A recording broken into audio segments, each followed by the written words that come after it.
Thanks for joining me on episode 1542 of the Inspired Stewardship Podcast. Hi, I'm Terry Tucker. I challenge you to invest in yourself, invest in others, develop your influence, and impact the world by using your time, your talent, and your treasures to live out your calling. Having the ability to live your life of excellence is key, and one way to be inspired to do that is to listen to this, the Inspired Stewardship Podcast with my friend, Scott Mader.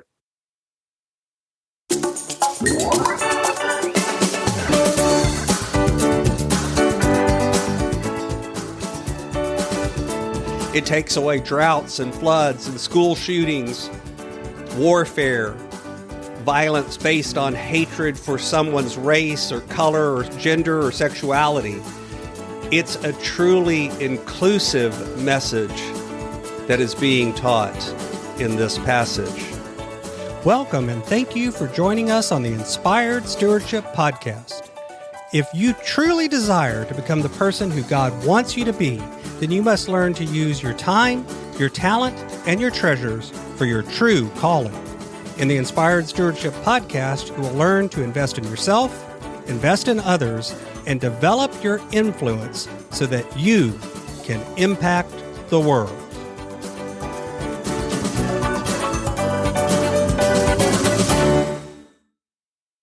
In today's Spiritual Foundation episode, I talk about Revelation chapter 21, verses 1 through 6, and John chapter 13, verses 31 through 35. I share how the call to a new world isn't about some far-off future, but a call to create that now. And I share how these two messages show us a route to be the hands and feet of Christ.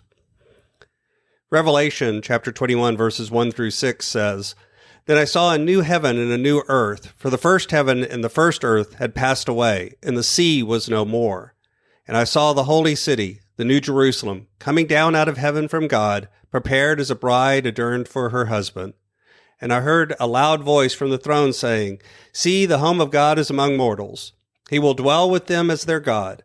They will be his peoples, and God himself will be with them and be their God. He will wipe every tear from their eyes. Death will be no more.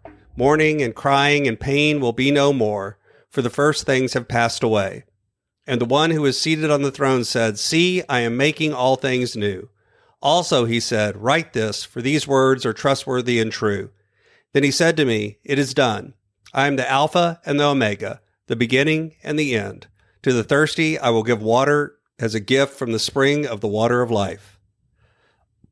John chapter 13, verses 31 through 35 says, "When he had gone out, Jesus said, 'Now the Son of Man has been glorified, and God has been glorified in him.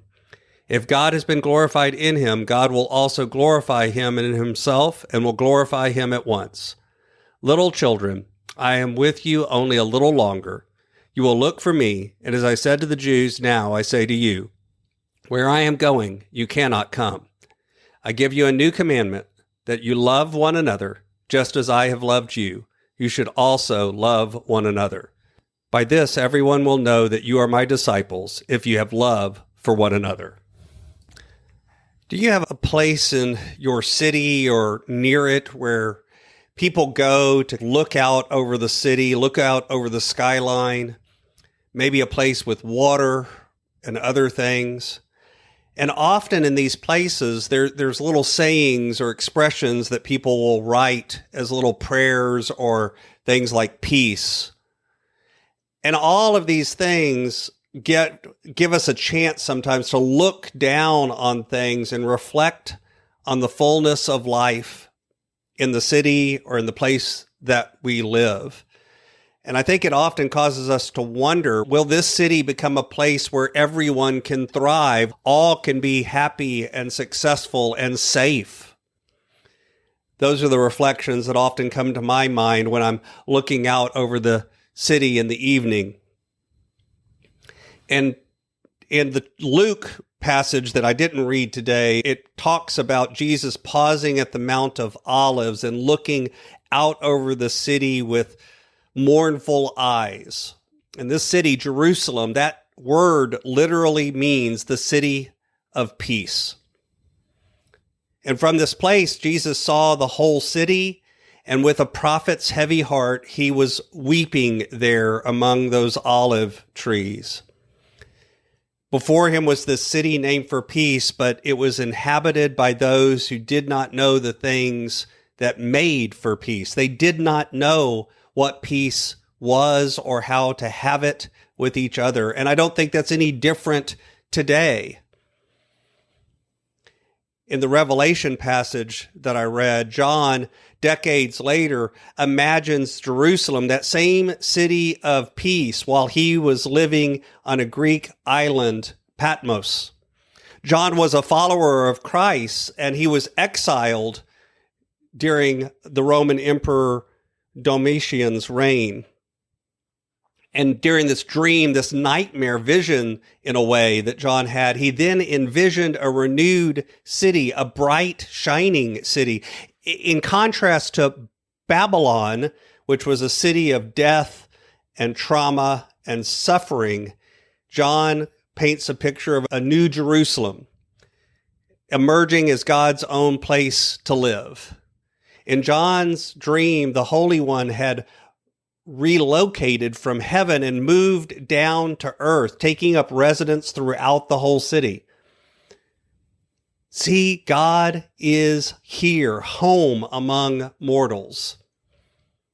This message can be thought about in different ways, but it is an interesting thought that the divine God gets revealed as in the world, no longer dwelling above, but dwelling with. This is different than this idea that we have often of a rapture out of God's creation and into some sort of heavenly future separate from earth. Instead, John is painting a picture of a transformation away from God ruling or lording over us in that way and making new a renewal as a new heaven and a new earth, making all things new. And this hope, this message of regeneration and renewal, I think is also in alignment with John chapter 13 that I read today. That out of love for each other comes the love that lets us have heaven on earth. God has called us into covenant not only with God, but with each other and with the diverse creation that surrounds us. And God called us to live in those relationships with love, not hate, not anger, not fear, but love. We are to love one another. Just as I have loved you, you are to love each other. This is how they will know you are my disciples. This is a message that we're called on and to reflect. When you hear someone talking about how God has called us to hate a particular person, to fear a particular thing, or to have anger for it, realize that is directly in contradiction with the call to love one another. That is the message of the Spirit to the church, that out of love comes community, out of love comes wholeness. Notice too, in this vision that the prophet shares, the sea was no more. But if you think about it, in creation, in the stories, sea is a signifier of chaos and storms and transport of military power, all of those things that bring us away from peace in a way. And this vision that John has takes that sea away, takes the chaos away. It takes away droughts and floods and school shootings, warfare, violence based on hatred for someone's race or color or gender or sexuality. It's a truly inclusive message that is being taught in this passage. Thanks for listening.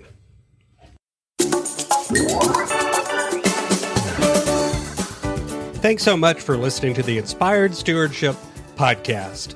As a subscriber and listener, we challenge you to not just sit back and passively listen, but act on what you've heard and find a way to live your calling.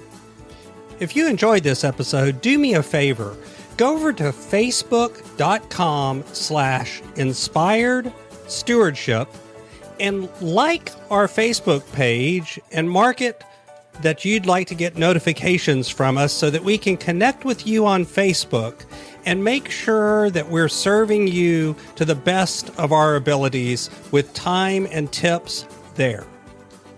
Until next time, invest your time, your talent, and your treasures. Develop your influence and impact the world.